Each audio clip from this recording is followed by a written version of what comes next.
Police at your door. Bailiffs demanding entry. A legal threat lands without warning. In that moment, who's actually on your side?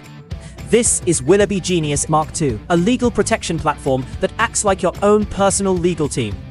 Built on over 750,000 verified legal entries, spanning 50+ countries, it delivers immediate, actionable guidance when it matters most. No appointments, no gatekeepers, no £300 an hour delays. Just clear, lawful direction in real time. It doesn't replace the law. It gives you direct access to it. Powered by advanced AI, Willoughby Genius Mark II verifies, prompts, and protects. Calmly, precisely, and without bias. It never forgets a statute. It never panics. And it's always available. Legal technology is moving fast. Those who understand it early will have choices. Those who don't will be managed by it. Willoughby Genius Mark II goes further than any barrister. It educates too. Know your rights. Act decisively. Take back control. Click on the link below and use LSB Pro for £5 off your first month's premium. Hello and welcome to another LSB Film and Podcast with me, your host, Chris with a K Brooks. I hope everyone's well. Well, today's conversation drifts from humour to live events into censorship, free speech, constitutional rights, media suppression and the state of our so-called Great Britain.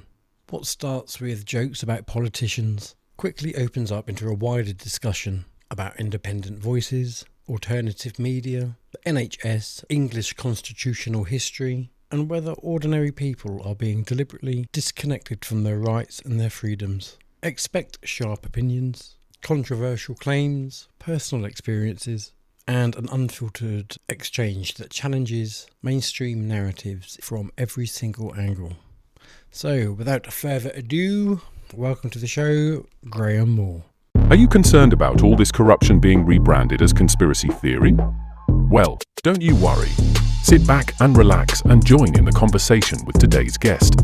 Welcome to another LSB Film Productions podcast with your host, Chris Brooks.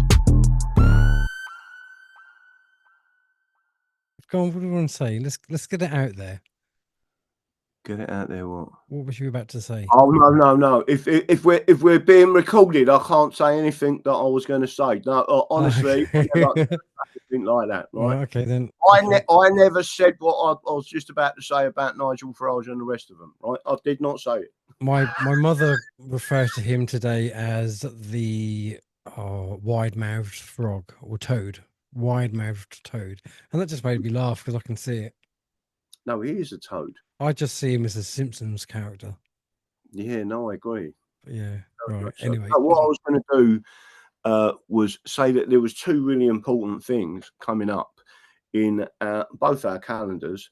One is the Thetford event. Obviously, I know you're part of the management of that. I'm not part of the management there at all. I'm just turning up to play. No, I've never. No, I just help promote it. I'm not involved. Oh, well, they should make you involved in it. Lots of people are coming. I'm involved in the sense that I'm playing for one night and going to listen to people. So I'm part of it. After that one night, you'll be famous. Sorry? After that one night, you'll be famous. I'll behave. I like you playing the guitar. I like me playing the guitar. Huh? I like me playing the guitar. I'd probably prefer me doing that than this. Well, not this, because I like to, as in the YouTube. I find, music I find much more rewarding. I like all that anyway. We've got a local busker who's got a didgeridoo. And I said to him, listen, I'd recommend a didgeridoo. Well, I know, but I did make a joke about Rolf Harris, and he went, I've heard it all before. But anyway, basically, he's got this massive didgeridoo, but he walked about 5 miles to bring, because he didn't have a car, to bring the didgeridoo to the pub just so I could hear him play it, right? And bearing in mind he's a busker, and COVID almost killed what he was doing. And he didn't even have enough money for a beer. I won't say who it was. So, I'll give him enough to have a few beers, put it that way. And I said, I'm really grateful because I do actually love that instrument. It sounds lovely once you start knowing how to use one. But yeah, no, Yeah, busking. I draw the line at bagpipes. Well, I don't like the bag. My wife doesn't like the bagpipes either. But anyway, welcome to the show, thank you. Graham Moore. Nice Well to have done. you here. That was a Yeah. long introduction. Well, it was indeed. That was, But don't. it was So fun. the other event, not to forget, which is really, Yes. really, really, really, really important, is we've got a 2-day English convention at Mablethorpe in Lincoln on the. Well, it's actually on the 5th, although the 5th isn't our night. There's a comedian, and he's one of the movement in terms of a truth teller. And then we've got us on the 6th and 7th.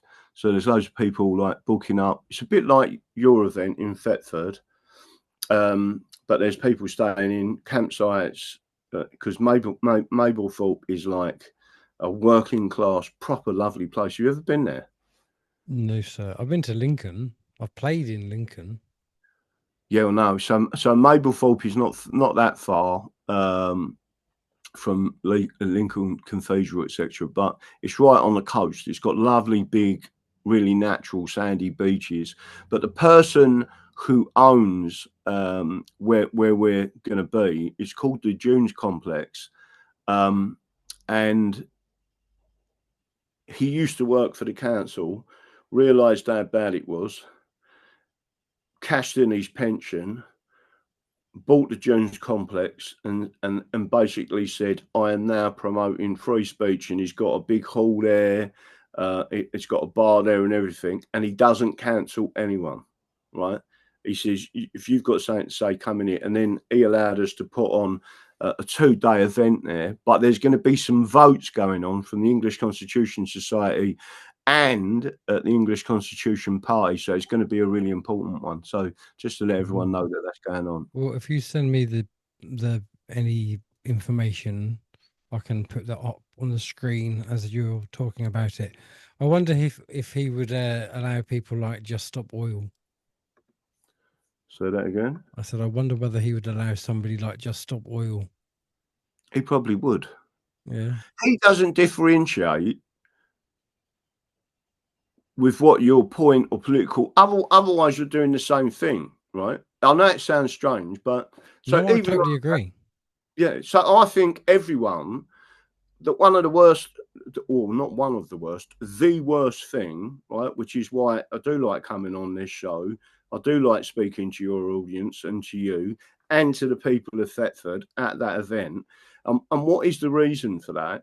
Because when you look at all of these alternative, so-called alternative media channels, right? And bearing in mind, I helped build the internet. I don't mean me first, but part of the team that built the internet as we know it today. Pioneers. Years, right? So people need to understand that if you're going to be alternative media and an alternative voice to the mainstream media, you need to have alternative opinions. And you never know, you might learn something because you're not within that strict limit of what I'm allowed to talk about.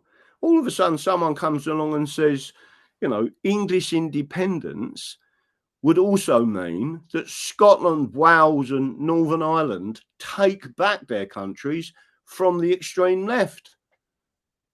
And then all of a sudden, people say, "Well, we don't want Labour to be in." Say, well, if you're independent, Labour has already stated in the past. Jeremy Corbyn said this to me personally, right?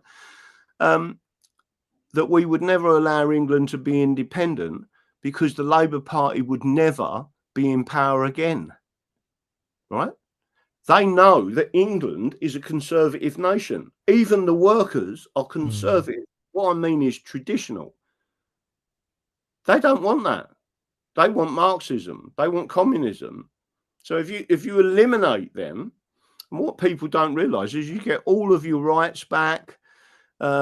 there are so many positives to self-determination as a nation, rather than unionism. And don't forget that the last place that really pushed unionism on us was the European Union. It tried to create its own constitution, and people said, we're not having it. So they changed the name of it to the Lisbon Treaty to con people. That's exactly what they're doing here. They're eliminating the constitution from who you are. So, yeah, that's it, basically. So I do believe that, and again, I'm going to say this, the smaller channels, and what I mean is generally, I would say, even 2,000 subscribers, 3,000 subscribers, 20,000 subscribers, I would rather do 100 interviews a week on smaller channels than go on a large channel that is being oppressed or suppressed. And there's only one or two that fall outside of that remit. Andy the Gabby Cabby is one of them. But the reason why he's allowed to talk about England so passionately, I believe, is the way he actually set up his YouTube channel, and he's got more protections than other people. I won't go into detail what that is, but I can tell you now, there was a massive difference when I went out to America, what my viewing figures was like, because it wasn't being interfered with. I'll tell you what, my viewing figures are absolutely abysmal at the moment. You're being censored. My subscriber count for the last 28 days is about 90 instead of like 1,300. And Right. So your channel is being oppressed and suppressed. And just to give you an example, even on Twitter under Elon Musk, they took down my last, not this account I got now, but the one before. I could see the oppression and suppression, right? I actually asked Grok. Grok come back to Grok is AI, right? Which is part of it. expert, yeah. Yeah. And Grok come back and said that I was being restricted, and the reason I was because they didn't consider me to be civic, right? Because that's quite broad. Yeah. So what there was a long thing that it gave me. So that the brief is civic. They said you're not civic. You're actually going against civic policies, and what they meant by that was I was anti-unionist, right? Dissent. They was actually telling me you are being censored. See, with that information, couldn't one go to court? Yes, Loss of earnings.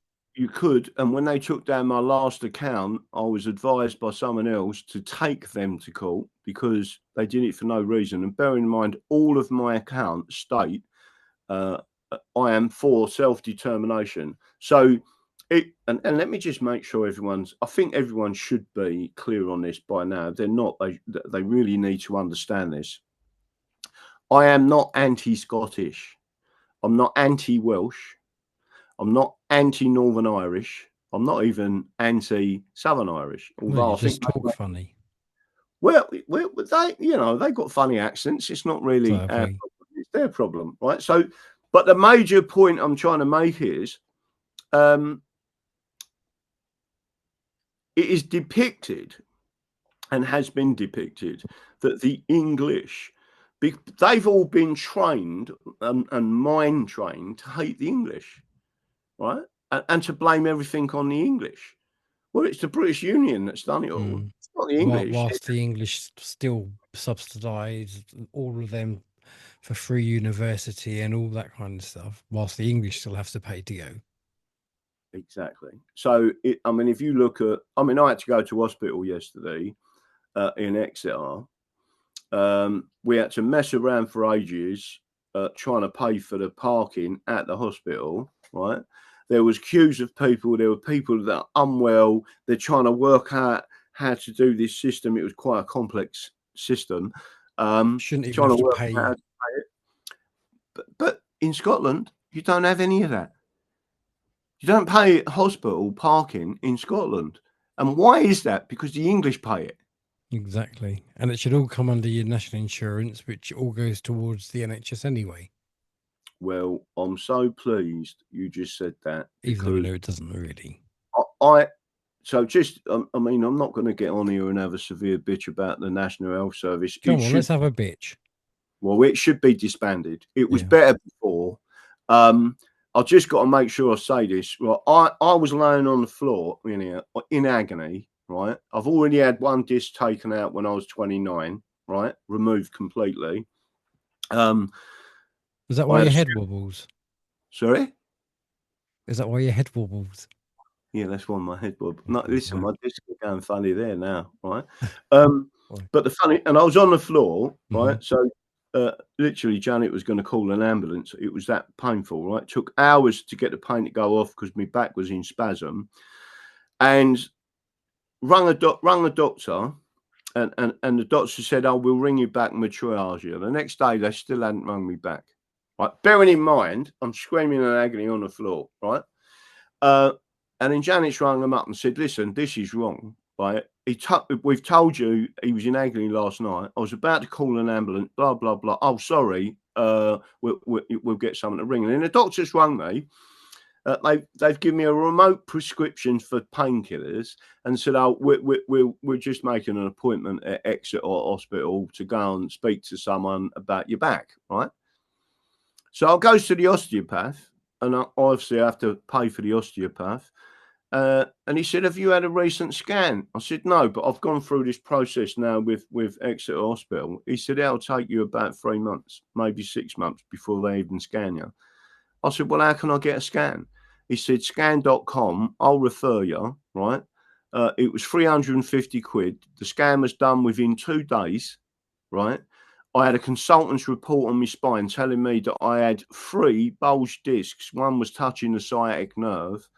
Then I sent that to my GP, right? And then when I went to the hospital yesterday, they said, "Oh yeah, we've seen your consultant's report. We just want to have a talk to you about this, that, and the other." But what I'm trying to say to you is, our National Health Service has become an international health service, and a lot of them people do not know what they're doing, cannot speak English, and the running of it, considering how much money they get. Just to give your audience a clue on this, and you can research this, right? I think it was about 7 or 8 years ago, the Daily Mail ran a story that there was 7.5 billion annual. So just think of what I've said, billion, not million, billion annual procurement fraud in the National Health Service, right? So all of our National Health Service, national insurance is paying these fraudsters that are drawing all the money down by defrauding the public when they inflate all their prices because it's the National Health Service. But you think that I paid 350 quid for a scan, got all the images sent to me, can share them with anyone I want to share them with, any medical professionals, including naturopathic doctors, so natural doctors, and they're looking at it and telling me what I should be taking, how I should be doing it. The osteopath got it instantaneously, and he knows exactly what he's working with, right? And yet, months later, I still haven't had the scan from the National Health Service. That you're forced to contribute towards. Yeah, no, it's disgusting. The whole thing is a socialist Ponzi scheme, and the only people making money are the people top. Look at what's happened with Lucy Letby. It's disgusting, right? She's done something like 2,000 days now in custody.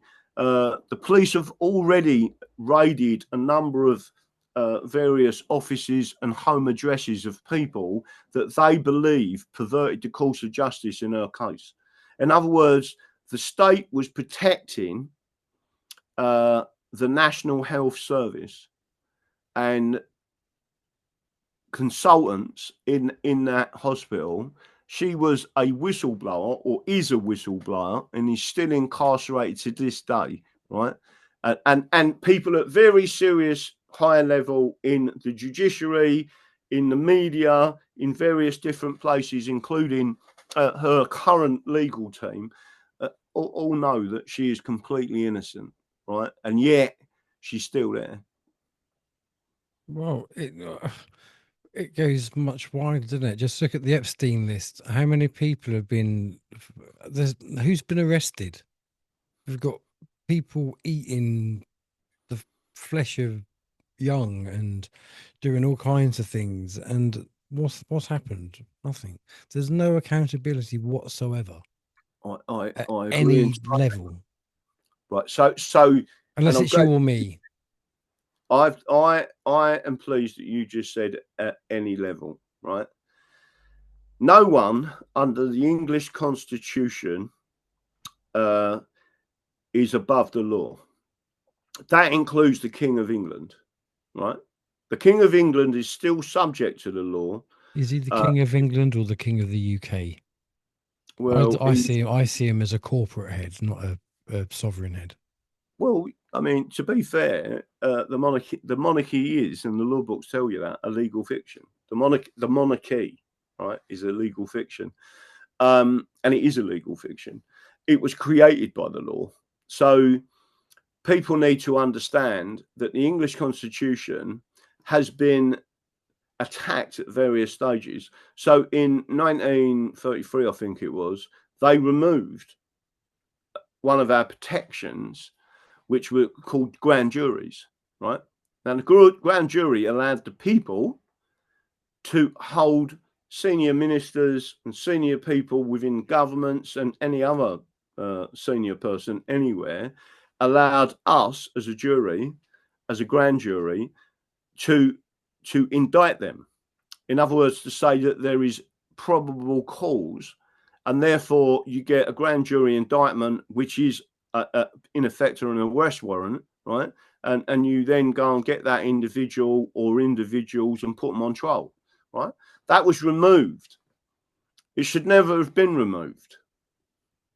And therefore we started to lose the accountability of these people, right? It's the same as people don't everyone says to me, which is rubbish. Everyone says to me, when I say everyone, I mean legal professionals, you can't sack a judge. Yeah, you can sack a judge. You can also sue a judge as well, right? There's laws and the law of tort tells you can. If they've acted outside of their authority, then they as an individual. Isn't it called getting debarred? Debarred? Well, they've got their own system, which is part of a new case that I'm going to be putting together. But just to make sure everyone's aware of this, how can you sack a judge? The Glorious Revolution ensured that we can. And as an extension of that, you had something called the Acts of Settlement of 1701. And through our representatives, right, because it's a representative democracy, we can impeach the judge. Once you've impeached the judge, you can then put them on trial. The problem is they've got control, right, of Parliament. The system has got control of Parliament. That's not the way it should work. So essentially, they're saying that the judge has the same, because a councillor, an elected councillor, can't be sacked. They can only be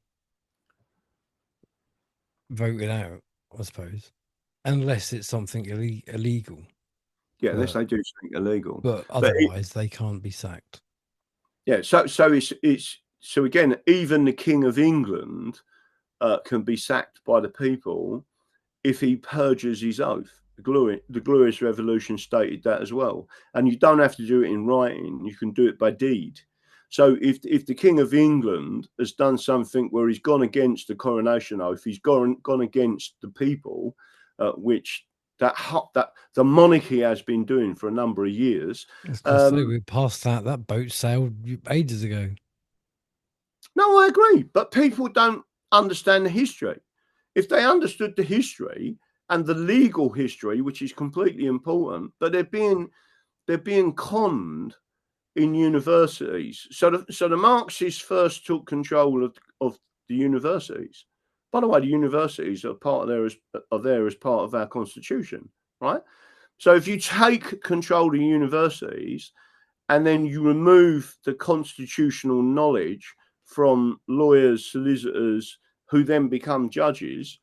You know, I mean, if you look at a law course now at university and even pupillage, they don't teach you about the Constitution, right? There's like a few tiny segments on it. Really and truthfully, there needs to be a 2-year foundational course on the Constitution, because every legal professional in this country, and by the way, at one stage in our history, it was a phrase used in Parliament that every Englishman is a common lawyer, because everyone knew what their rights was. They were taught their rights in school.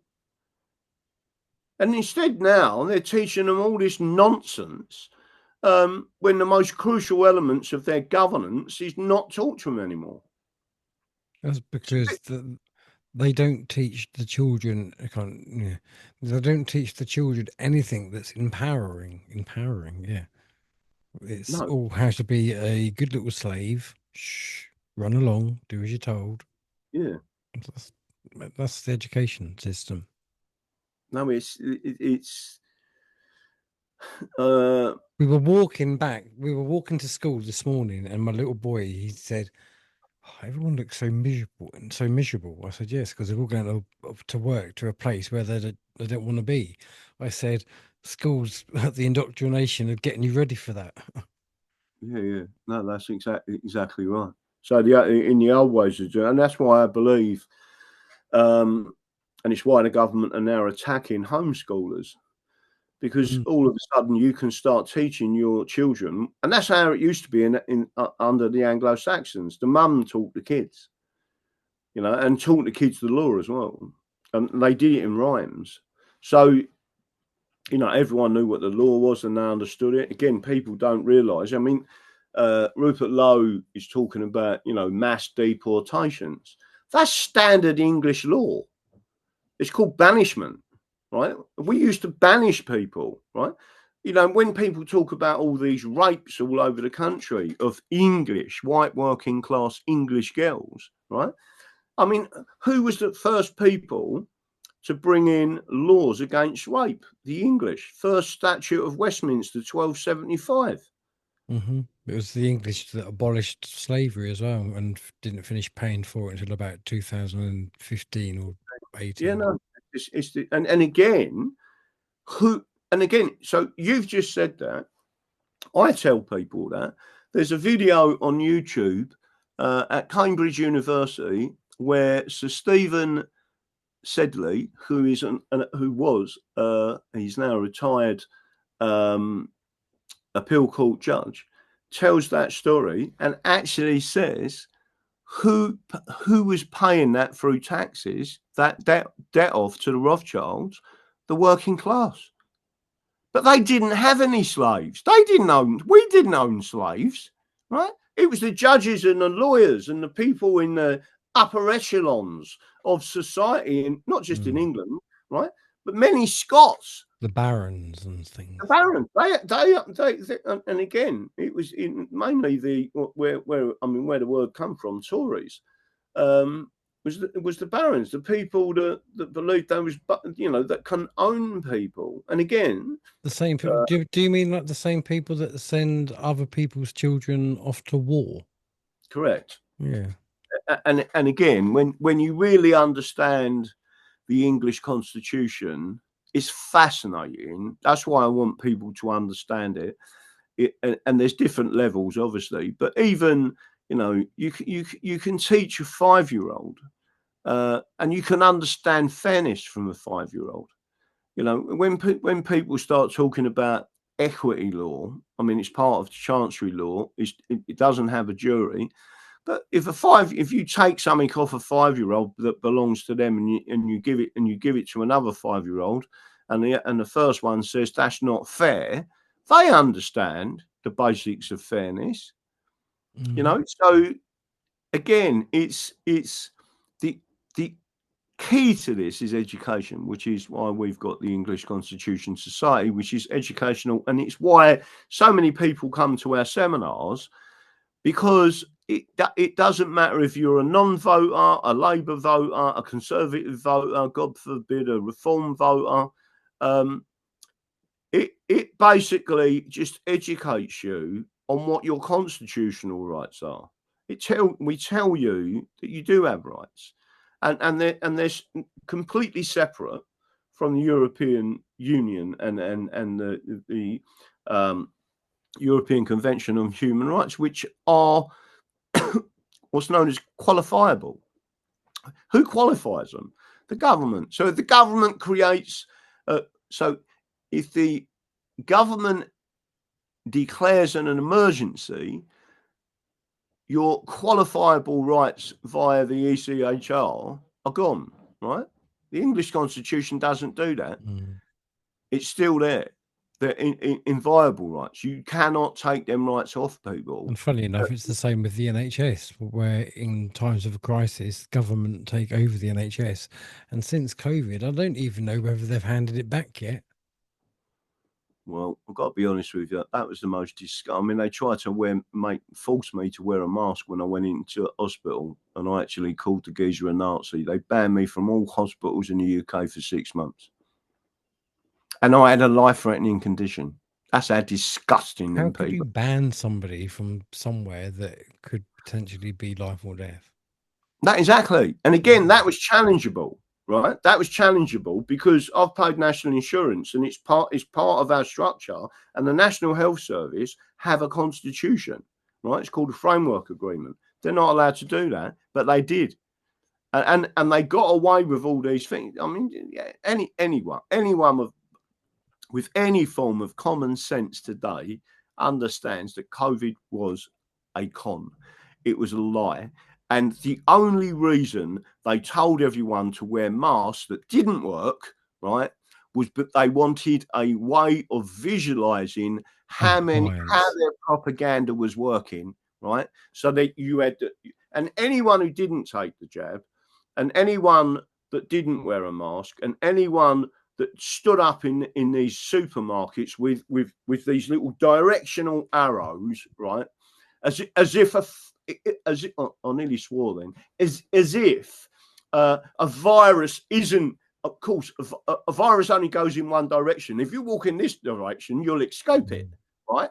And you're okay if you sat down eating, but don't stand up and go to the toilet without your mask. Yeah, it and was just pathetic. Take your mask off to have a mouthful, and there was even people swimming with masks on, and bags over their head, like a bit tighter. This is like so. What they actually, the reason why they want, and this is what people need to understand: the billions and billions they put into the propaganda to frighten people, all right? And again, I was in a pub the other day, just to make sure your audience are aware of this. I was in a pub the other day, and a lady come in, quite elderly, probably in her 70s, maybe 80s, right? And said, "Are the COVID restrictions gone now? Can I come in and get something to eat?" Right? That's how bad it is. Now she's probably sat in her house, right, thinking that that's how bad it is. And I was looking at her and thinking how cruel those people were psychologically. And the only reason they told people to wear a mask is they needed a visual, right, of the propaganda working. And then you've got groupthink, right? And I mean, I had people come up to me in supermarkets. I was saying to me, "Why haven't you got a mask on?" I said, "It's none of your effing business." Do you know what I mean? I was completely exempt, by the way. Yeah, right? my little girl, I think we all were. My little girl, who was 10 at the time, would go into the supermarkets, and anyone with a mask on, because there were quite a few people that didn't, to be fair, but the ones that did, she'd go behind them making sheep noises. It's just yeah, that's all crazy times. Crazy. It was like living in an episode of The Walking Dead. Yeah, no, it was. And again, there are certain groups of people that still haven't learnt the lesson. I mean, the hardest ones to breach their thought patterns, to wake them up, were the ones that were driving their cars with their Still mask on. do. I still see it today. And I look at them and Oh I my- think, this is just insanity. But again, I mean, we wrote them cards up. We showed people, there was lots of people that used the Constitution if they got fined or if they got, they tried to get a conviction. And every one of the people that we represented, they threw the cases out. Why don't you get yourself on school and run English Constitution courses? So the system. I'm glad you just said that. We are doing that. We are going to set up the training. We're setting it up hopefully under a trust, but it's got to be voted on, which is why I said that Mablethorpe is so important, because that's one of the things we're voting on. I have got a thing about money, right? I don't like it. I don't particularly Give it to want me it. then. You never ever want to be the richest man in the graveyard, right? And what I believe in is giving back to the future generations, not taking from them, right? So it's not about me; it's about England and our constitution, right? So we do want to do this education program. And its future. Again, people need to understand something. What you just said there is really important. We will be setting it up online, and there's a book once I've got around to writing every single chapter out, but it's written in a different way, right? I might have a book here. I hope to get a signed copy of said book, so I can put it on my bookcase. Well, I've got a book here, and right? Plug it. I'm just gonna see if I can bring it up. Let me see if I can bring it up on your screen. This is an original, by the way, 1808. Right, so you started quite early then. Yeah, not me, son, not me. Although some people quite do. Sharp this morning. Hang on, let me have a look and let me see if I can change this. I don't know if it'll change it. Ready? Here we go. This goes off my format. No, hey, there you go. That's good. I can see that. All right, so I'm just showing you that book. Right, that's an original. A concise view of the English of the Constitution of England by George Custance. Now, the reason why this book and others like this is an original, by the way, and again written in 1808. The reason why it's so important, and there's another one that you're seeing up there. Again, original. Right. When they tell us we haven't got a constitution, select statutes, cases, and documents that illustrate the English constitutional history. Right. So let me go back because I don't want to ruin your. No, you're fine. Do you not find though that courts say that they don't recognise things? Yeah, well, that's illegal. But So how do you overcome that? If the places where you're going to seek remedy are the ones saying no. You need to appeal, and then you need to complain about the judge, because if a judge says to you, "I'm not interested in the Constitution," the Halsbury's Laws of England, and I haven't got the one in front of me at the moment, right? Did you want me to show you that one while I'm on it? You can do whatever you want, mate. Yeah. Let me show you this other one because it's important. This is not. And I'll switch the camera again. I'm more impressed with your technical abilities, if I'm honest. Oh, really? Yeah, that's good. I don't even think I can do that. So there you got Halsbury's Laws of England, 4th edition, right? And then if I push the book up, you can see there, volume 8, Conflict of Laws is the one that tells you in this book, this is the Halsbury's Laws of England, the common law of England, right? And this is just one book, right?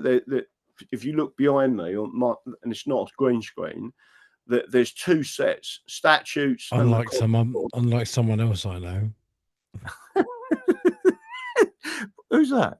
The one who's influenced, who you've been somewhat of an influence, I would say. Oh, really? Yeah. do like influencing people in a positive way. Yeah, it's all good. It's all Yeah. good. So on here, you've got constitutional law. You can see it at the bottom there, right? Mm-hmm. So just to make sure, you probably can't see that. You can see how much of that I've got left. There's another one there. Same. It's a different colour book. That's it. So I'm asking my assistant. Hello, assistant. I have an assistant producer with me. To Assistant or carer?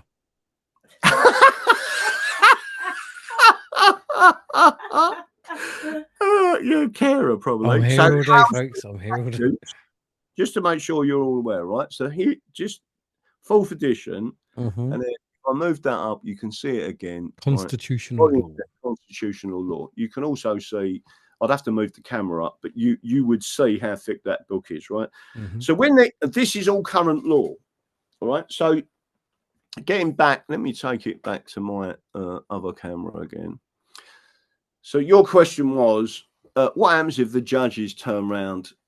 That's why when you start presenting a case, instead of doing all this free man of land nonsense, right? You should be showing the judges. So what is this then?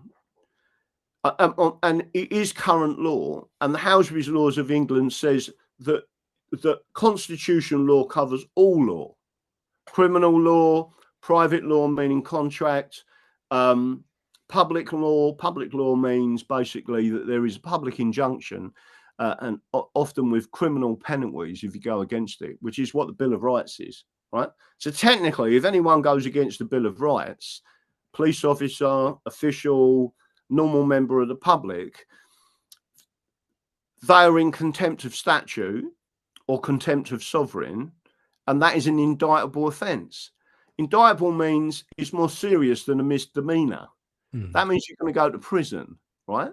But people just don't know this exists, and it's still law. It's current law, right? So that's when you say what happens when these judges. So when we went to court during the COVID period for various things, we won our cases. People walked away. I mean, Charlie Staples we've now got a High Court case in December of this year. It's took years to get to that position. By the way, with a jury.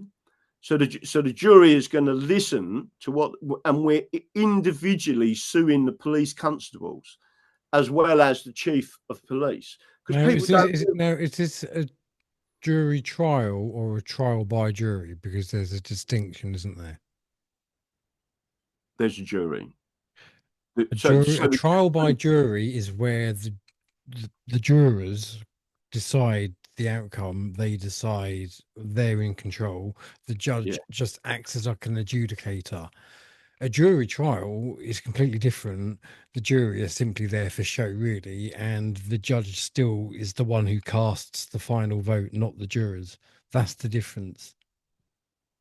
Well, the answer the answer to that is, just to make sure you're aware of this, a judge. So let's talk about a criminal trial. A judge cannot direct a jury to find you guilty. That is unconstitutional and completely unlawful. If that happened, your conviction would be quashed on appeal immediately. All right. So it is the jury that has the final decision. You've just had a recent case, and this is where, do you remember we was talking about, so what happens if Just Stop Oil wanted to come to the June complex, right? Could they have their conversation there? They could, right? But I always say to people, be careful what you wish for, right? So in a recent case, and it was only yesterday or the day before, a jury have found some of the Palestinian people guilty, not Palestinian, but there's a movement against what Israel have done. They attacked, funny enough, not far from where I am now. There is an Israeli arms manufacturer in Bristol. They've attacked that place or whatever it was they done in the back. But their barrister stood up at King's Counsel and told the jury that you have the power in your own conscience to find them not guilty. The first trial happened in January. They got found not guilty, right? But then they retried them because the judge said wrong answer, basically, right? We stopped that. We stopped that previously, right? And it was the left that went against the principle of double jeopardy. And because of Stephen Lawrence and the Stephen Lawrence case, so basically a Jamaican, a foreigner, they got English law changed to allow there to be another prosecution, right? They was retried. Now they've been found guilty, right? And the judge told the barrister, you cannot tell the jury that in their own conscience they can ignore the law, right? And on the second trial, the people who were being trialed, the defendants, had to sack their barristers. Do you remember I've come on your show before and I said, if you want to represent yourself, sack your barrister, sack your solicitor and use the Constitution, right? They had to sack their barrister and their legal team. They then stood up and told the jury that in your own conscience you can do this. I don't think they was as skillful as what a barrister does it, right? They then sat back down and reinstigated their legal team, right? So the judge has now found the barrister, the King's Counsel, in contempt of court, is potentially going to be tried for contempt of court and sent to prison for what he told the jury is their powers of nullification, right? In an individual case, right? So for people not to understand the simple principle, right? Be careful of your activism, because what you bring in for what you want as justice will be brought in for someone else for justice. That's why you got to be careful. So when I see a police officer kicking a Pakistani Muslim on the floor after he's unconscious, and I say at that point, when he's unconscious and cannot defend himself, that is a criminal offence. And the police constable has committed a criminal offence by doing that, right? Isn't it because he wouldn't let the knife down? He wouldn't let go of the knife. No, I'm particularly talking about another event that happened at an airport where he was tasered. He was on the floor. They dropped. Is this the one who punched the policewoman in the nose? Right. Yeah. But my point to you is, right, just because you don't like Pakistani Muslims and you allow the police constable to do that to them, right, if you allow that to happen, what happens when you're the person on the floor, unconscious? Yeah, but to be fair, though, if a white person had done the same thing, I could probably quite imagine the same thing happening. I don't necessarily race played the part as much as the bloke was a fucking horrible, dangerous bastard. Yeah, right. It's the actions that garnered the result, not the... Let me just make sure I'm clear with this, right, to your audience. Summary justice in this country carried out by individuals is technically unlawful. There is a process, right, and you must follow it. If you don't follow that process, right, and you go out of following that process in a legal, structured way, then you are acting unlawful, right? So unlawfully, you shouldn't. They have to follow their own work instructions. My point is, don't get me wrong. Someone who's punched a woman on the nose, whether she'd be a police constable or not, right? You shouldn't be hitting women, right? But there is a way of dealing with that. If it had all been done properly, it'd be up in front of a jury, yeah, and they'd say, have you broken her nose? Here's the video. Yes, right, 5 years. Take it out of that. Now you've got a whole situation that's been built up because of what he did. And police constables in particular are paid a lot of money to have self-control, right? If you want a situation where we have mob rule, we'll all stick our hands up here and say, tell you what, give me a pickaxe handle and 10 geezers, and we'll start sorting out some of the problems you've got here because you won't deal with it, right? Anyone can do that, and we can do it, and we can create militias. We would be lawfully within our right under Walden Watch and the human cry to do that, only using those weapons in self-defense, right? But you got to be careful what you wish for, because they can do the same thing. I've often said, what does true freedom look like? No, exactly. You've got to have some restraints on society, because otherwise you get the strongest person out there taking control. And if that person is criminally minded or acts in a way that is completely out of sync with everyone else, because he's a stronger person, he'll get his way. Mm-hmm. And mafia rules. Yeah, and there needs to be, well, so the British have rules and the English have rights. Rights are at the higher, like they are the highest possible thing. You can't take them away. And then you have rules that they make up and do whatever they want to do. Rules and privileges.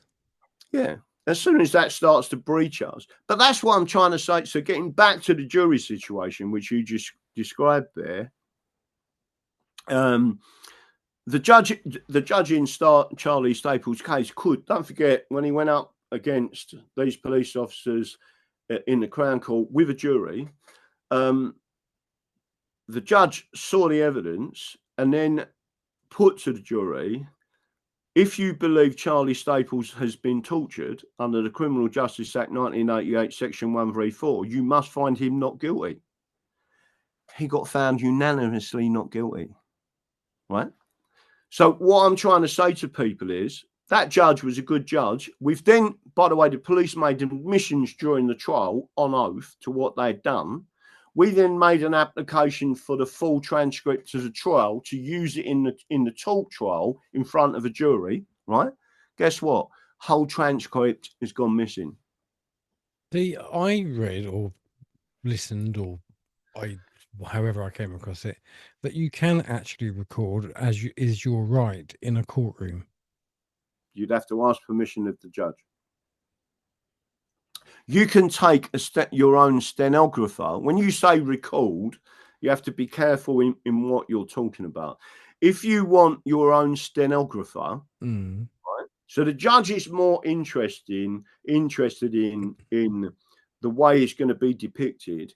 But if you got a stenographer sitting in there and you ask permission and say, this has happened to us previously, we want a stenographer to make notes, right? And they're like that, sitting there, and literally got word for word of everything being said. You'd still have to ask permission, but they would allow that.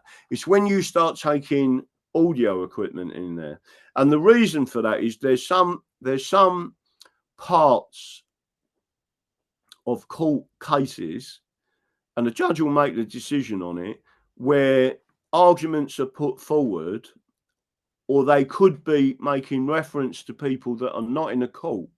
Yeah, there's lots of reasons why they wouldn't want you to record that conversation.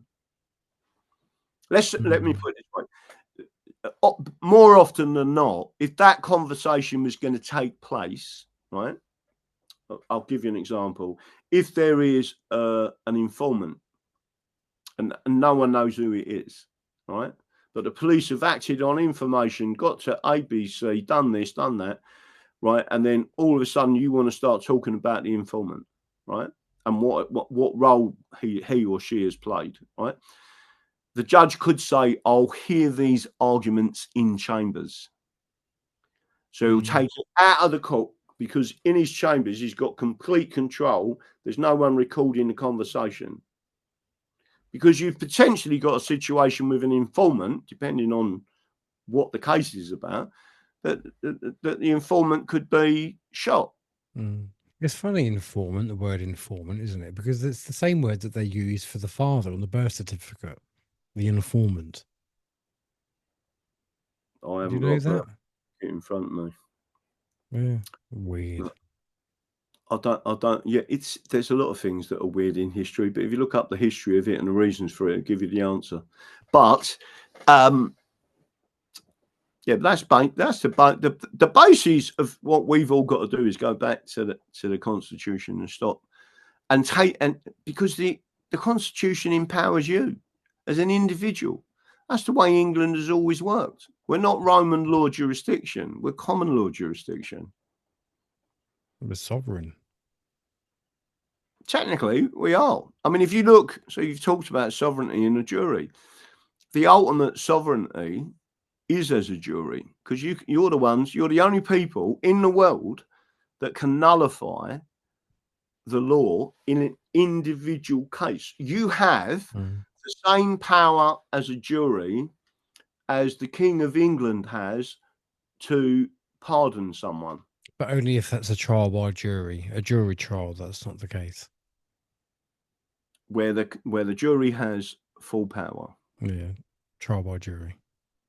Right. Well, of your 12, because you've got various ones. You've got your 13, haven't you? And then you've got a 21. Is it 21? Which is like your grand jury? No, the grand jury, I think, was 23. Oh, 23. But the whole point. So where you're differentiating between juries, I don't differentiate.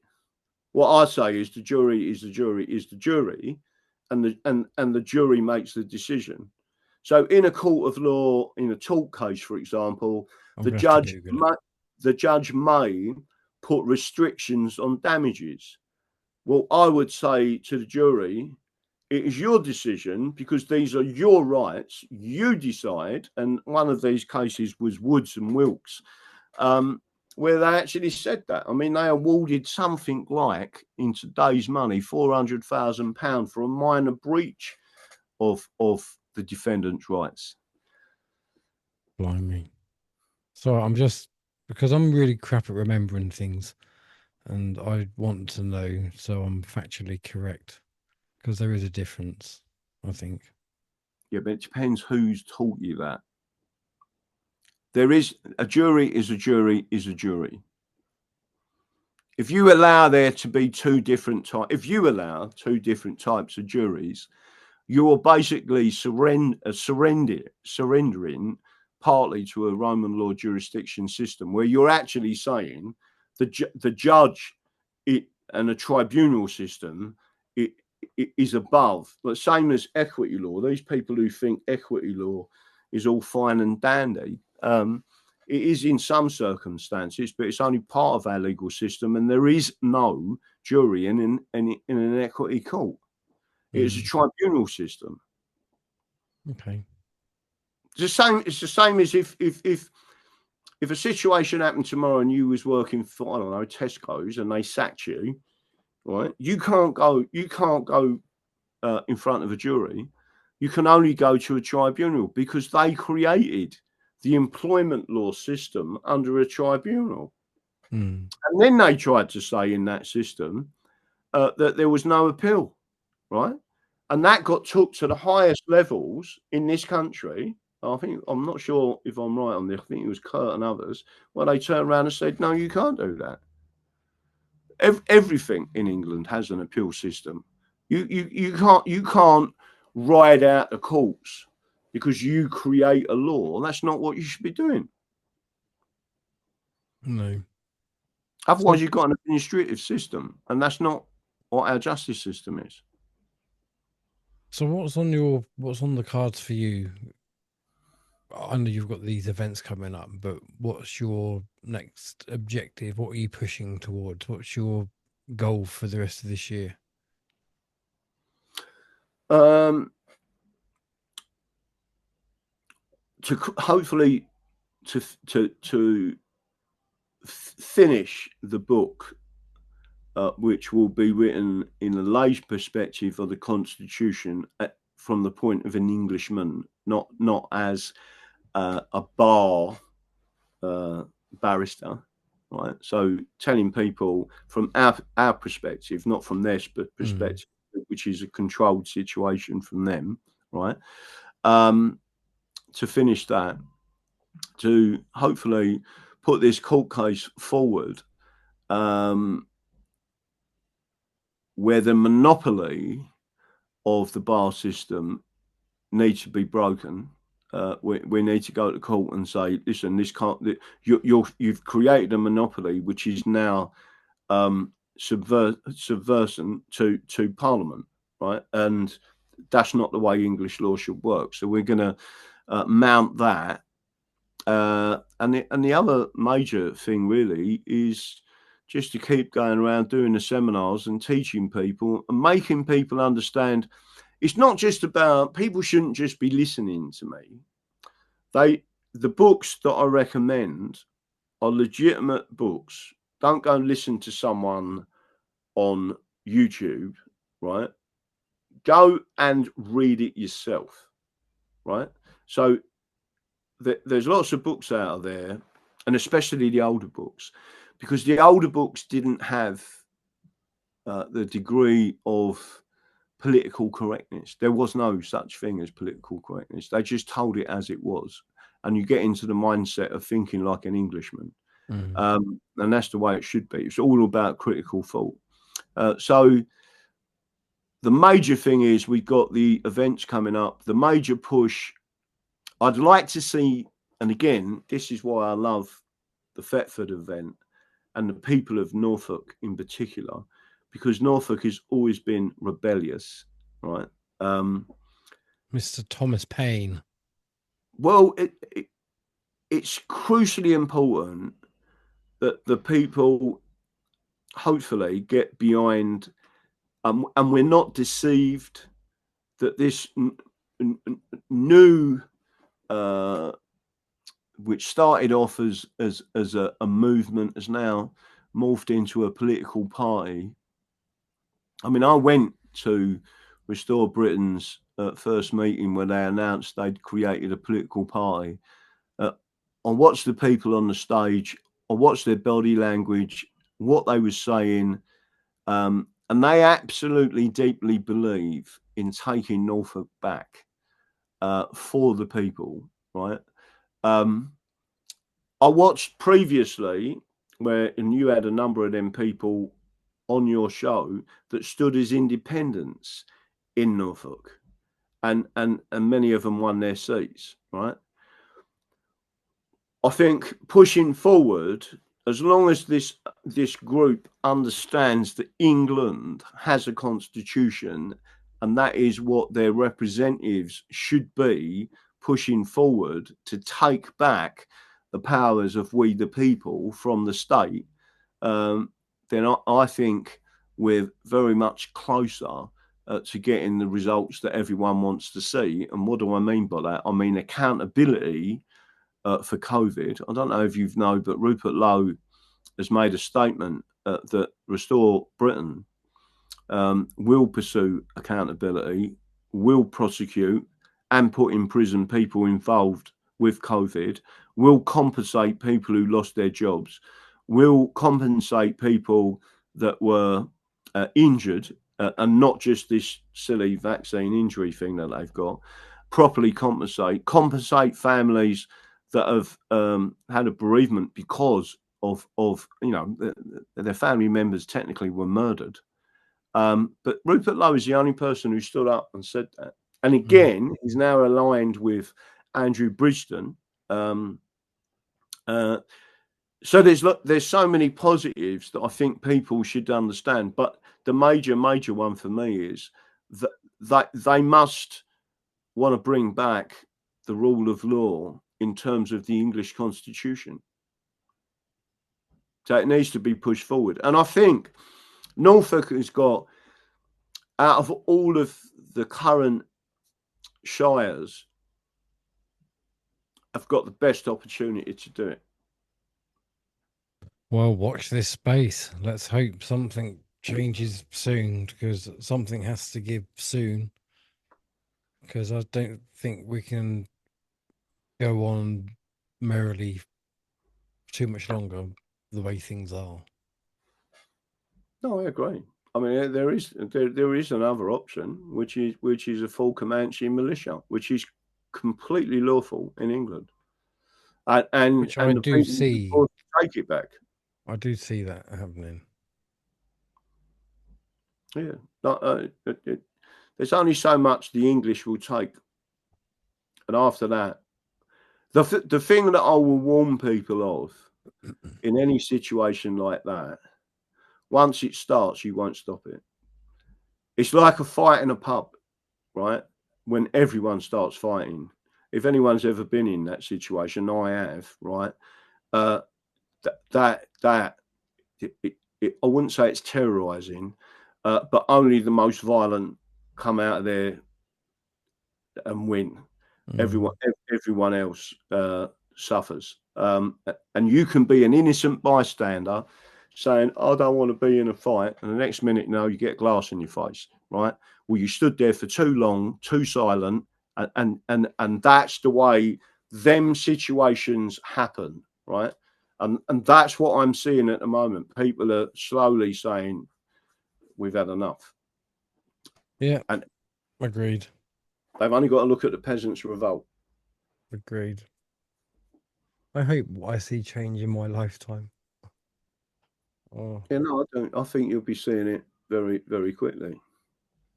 Well, you'll be busking again and singing the songs about the people of Norfolk who took back Norfolk, and it created an avalanche throughout England where everyone started to look at Norfolk. There you go. There's an ambition and a half to strive for. Listen, thank you very much. I've very much enjoyed our conversation today, Graham. Okay.